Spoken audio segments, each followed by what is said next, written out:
Welcome to the History AI podcast, where the past comes alive with facts, anecdotes, and a dash of humor. Here are your hosts, Chuck and Marco. Welcome back to the History AI podcast, where we unpack the stories and legends of figures who've shaped our world, sometimes in ways you'd least expect. I'm your host, Chuck. And I'm Marco.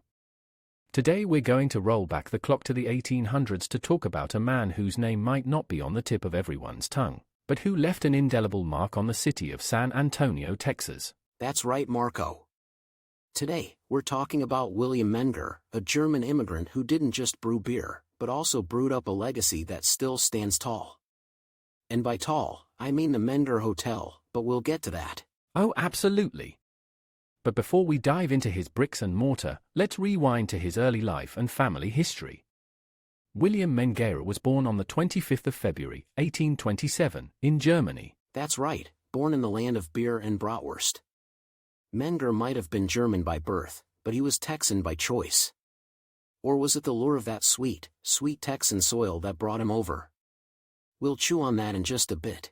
Speaking of chewing, did you hear about the German who ate all his meals at the Menger Hotel? I can't say I have, Marco. He said it was the worst place he'd ever eaten.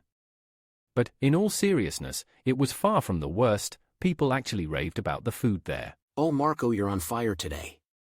But before we get ahead of ourselves, let's talk about Menger's family. Not much is on record about his early family life, but we know that his talents would eventually steer the course of his life. Indeed, they would. Menger was a man of many talents. He was a skilled cooper by trade. That's a barrel maker for those who might not know, important for beer storage. Beer storage, you say? I'm sensing a foamy future ahead. You bet. But Menger wasn't just about barrels. He was also an innkeeper, a businessman, and had a knack for brewing beer, which was a big deal since, in the mid-19th century, San Antonio was a thirsty frontier town. And it was that thirst for a better life that brought him across the ocean to the United States. So why do you think he chose the U.S., Marco? Well, Chuck, it was the 1840s, a time of political unrest in Germany. Like many Europeans, Menger was looking for stability, opportunity, and the freedom to pursue his own American dream. And find that he did, in the bustling, diverse cultural tapestry of San Antonio. Bustling is right. By the time Menger arrived, San Antonio was a crossroads of sorts, a melting pot of cultures, and with his entrepreneurial spirit, it was the perfect place to make a mark. Speaking of marks, his biggest one was, of course, the Menger Hotel. Absolutely. Before the hotel, though, came the brewery. In 1855, William Menger opened the Western Brewery, San Antonio's first brewery, and it quickly became a local staple. And it wasn't long before he realized that people needed a place to stay after they had a few too many, and voila, in 1859, the Menger Hotel was born, right next to the brewery. Because why walk when you can stumble to bed, right? Exactly. And this wasn't just any old flop house, it was luxurious, grandiose, and it quickly became the place to be. It even caught the eye of a certain American general, didn't it? That it did. General Robert E. Lee stayed there in 1860, before the Civil War. It's said that Menger and Lee struck up a friendship, and why not? They were both gentlemen with a taste for the finer things. One story of their friendship is that Robert E. Lee rode his horse into the hotel lobby, picked up Menger's daughter Catherine, and gave her a gold locket. No doubt they also shared a beer or two. Menger's civic work also spoke volumes. He was a community man, serving on the Casino Association, which was a group that helped German immigrants settle in. And he didn't just stop at beer and buildings. He also contributed to establishing San Antonio's waterworks and was a big supporter of the local fire department. In fact, he was responsible for bringing the first steam fire engine to San Antonio. That's right, Menger was a firefighter, and his introduction of new technology showed his commitment to public service and innovative spirit. That's true, Chuck. This steam fire engine was a big deal. It revolutionized firefighting in the city, turning Menger into something of a local hero.